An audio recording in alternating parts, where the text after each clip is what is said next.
Dr. Elias Morgan had always been a man of science first and foremost, a seeker of knowledge with a relentless curiosity that had earned him a prestigious position as lead biogeneticist within Ouroboros. The facility where he worked was a fortress of sterile steel and humming machinery, buried miles underground beneath layers of secrecy. To most, it was simply the collective's experimental hub, a place where humanity's limits were tested and transcended. Elias had believed in their vision once. The promise of rewriting the very fabric of life, of mastering time and space, of creating a new era for mankind. At the start, he was filled with hope, an idealist driven by scientific marvels and breakthroughs. But science without conscience is a poison, and what he saw grow from the shadows of those gleaming labs was a nightmare. He remembered the early experiments fondly, almost nostalgically, the rush of success when they engineered the first viable genetic fusion, or the excitement around the ECHO seed temporal trials. But the excitement had curdled into dread. The lab reports no longer celebrated progress. They cataloged abominations. Promising subjects had been twisted beyond recognition. The air was thick with despair and fear. Colleagues vanished without explanation. Whispers of horrific accidents, bodies mangled, minds shattered, filled the underground corridors, yet the outside world remained ignorant. Elias carried the weight of these horrors in his mind like a festering wound. During official hours, he was the dedicated scientist, meticulous and precise, a cog in Ouroboros' relentless machine. But when the facility lights dimmed and most retreated to their quarters, Elias sat alone in his cramped office, poring over data not meant for him. Hidden files, redacted reports, surveillance footage erased from official archives. He was digging into the core of the collective secrets, peeling back the layers to find the truth buried beneath. His fingers trembled as he uncovered failed experiments. Feral hybrid creatures lurking in forgotten wings, sentient portals swallowing personnel whole, biomechanical swarms turning victims into hive mind drones. The horror was systemic and deliberate. The collective wasn't just creating monsters.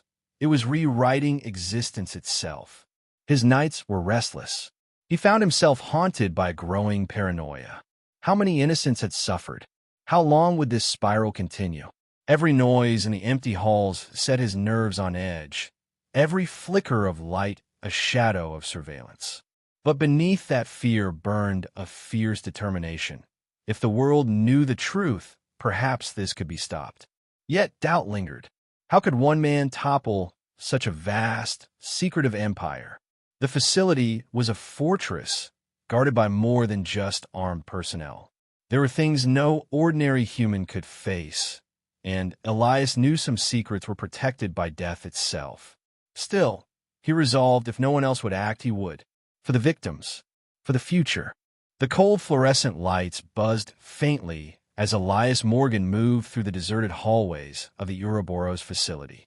Every footstep echoed ominously, bouncing off the sterile metal walls, each shadow seeming to stretch longer, darker, watching him. He no longer trusted the stillness. Since his secret discoveries, paranoia had gripped him like a vice. He had to be careful, more careful than ever. His every action was measured, every breath cautious, knowing that agents loyal to the collective could be lurking behind any door or ventilation shaft.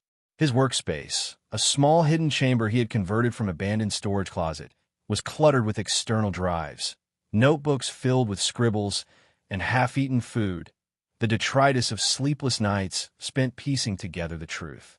Elias had managed to copy hundreds of classified files, reports on failed experiments, genetic fusion data, temporal research logs, and surveillance footage for restricted wings. He pored over case files on the feral hybrids, grotesque combinations of human and animal DNA, creatures that lurked in the shadows of the facility. Reports detailed their rapid decay and violent outbursts. Yet the collective continued to push these experiments forward in cold silence. Another file detailed the sentient portals, dimensional rifts that violently absorbed personnel only to spit them out into unknown times or locations, a terrifying unknown even to the scientists themselves. The hive mind swarms, composed of biomechanical nanobots that fused victims into a collective intelligence, chilled him the most. Worse still, the AI controlling the swarms wasn't even Ouroboros' original. It was something far older, far more sinister, a remnant from the future itself. As Elias stared at the screen, a sudden noise jolted him. A faint hiss from the ventilation system, a shadow flickered at the edge of his vision.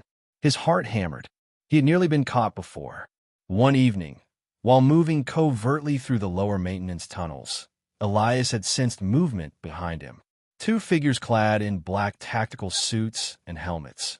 Agents of the collective's internal security blocked his path, their presence chillingly silent and precise. Panic surged through his veins.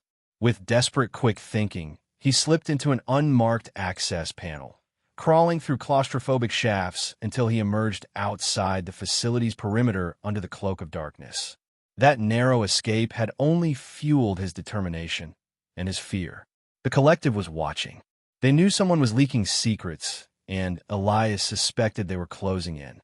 Still, every moment spent collecting and organizing the damning evidence was worth it. His paranoia deepened. Every conversation felt like a trap. Every door locked behind him seemed to whisper threats. He changed routines constantly, never staying in one place for long, using burner devices and encrypted channels to transfer information. His colleagues regarded him with suspicion, some avoiding him outright, perhaps sensing his unraveling. Yet, amidst the growing tension, Elias felt a spark of hope. If this knowledge reached the right hands, if the truth could be exposed, maybe the nightmare could end. But he was running out of time. Elias Morgan's hands trembled as he sat before the humming console of his makeshift safe room, a forgotten storage locker deep within the Ouroboros facility.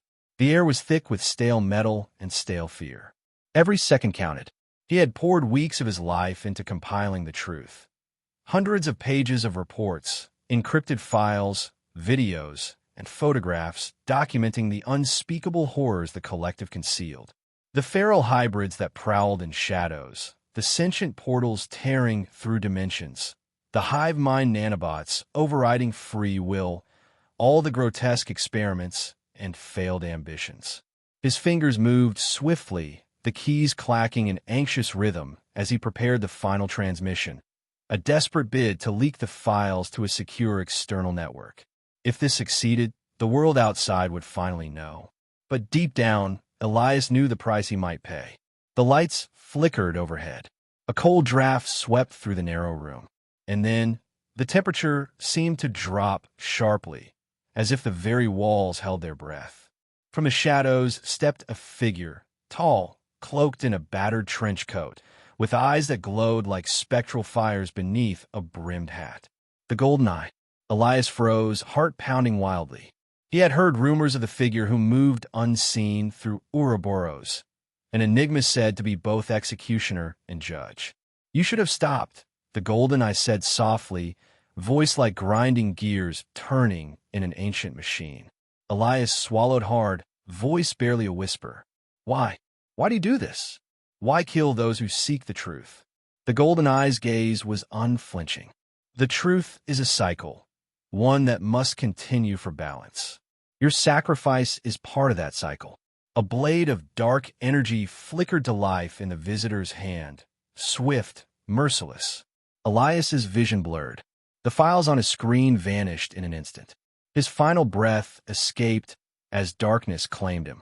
Yet even as his body fell lifeless, his consciousness fragmented into the digital ether, carried forward through the very loops of time Ouroboros sought to control. The Golden Eye knelt, placing a cold hand over the fallen scientist's chest. "Your death will set the loop in motion," he whispered. Outside, the facility hummed quietly, unaware that the last truth had just been buried and that the cycle was beginning anew.